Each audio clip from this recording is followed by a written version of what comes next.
Olá pessoal, meu nome é Marilúcia e hoje vamos falar sobre barroco. O barroco brasileiro ele é representado por dois autores principais. Um é o Gregório de Matos, ele se destaca pela poesia. E o outro é Padre Antônio Vieira, e ele se destaca pela prosa, pela narração, argumentação e tudo mais. Vamos falar um pouquinho sobre cada um.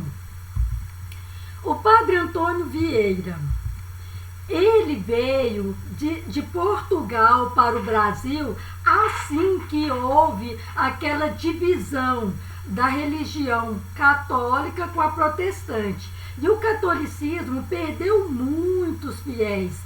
Aí o padre entrou para a Companhia de Jesus com a missão de evangelizar e converter os fiéis para o catolicismo.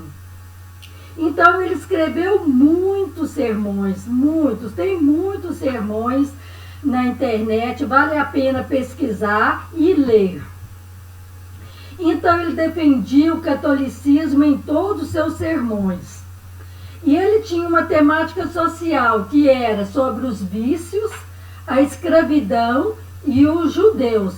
Só que a escravidão era o seguinte: quando convinha a ele defendia, por exemplo, os negros lá da África, ele achava que realmente precisava trabalhar daquele jeito. Mas os índios, não. Os índios, ele queria converter os índios para o catolicismo, então ele ficava celebrando seus sermões e as suas missas eram todas dramatizadas. Ele era muito inteligente, muito esperto. Os judeus, ele morria de dor dos judeus, mas ele converteu os judeus para o catolicismo porque os judeus tinham dinheiro e podia pagar, né, o dízimo. Então, assim, ele era muito esperto, o Padre Antônio Vieira. E a igreja não gostava dele por causa disso, pela esperteza dele. A estrutura do seu sermão era a seguinte: a introdução, a invocação, né, o desenvolvimento e a conclusão. Era sempre desse jeito. Então, ele tinha o poder do convencimento, e ele invocava, e ele dava exemplo, e ele concluía: você tem que fazer isso, que isso é o certo. E aí, o que isso é hoje? A redação de hoje em dia, com uma estrutura dissertativa, argumentativa, e com poder de convencer. Então ele, o Padre Antônio Vieira, ele é o pai da redação que hoje nós escrevemos com muita dificuldade e que é pedida lá no Enem, que é pedida em todos os vestibulares. Agora nós vamos falar um pouco de Gregório de Matos. Para vocês entenderem quem foi o Gregório de Matos, ele recebeu o nome de Boca do Inferno. Agora vocês imaginam quem foi esse poeta. Ele nasceu em Salvador, foi para Portugal em Coimbra, formou-se em Direito, voltou para Salvador, morreu em Pernambuco e ele ocupou altos cargos políticos na Bahia. Ele era muito admirado e, ao mesmo tempo que ele era admirado, ele criticava as pessoas. E aí as pessoas tinham uma aversão contra ele, por ele ser assim. É a própria característica do barroco, né?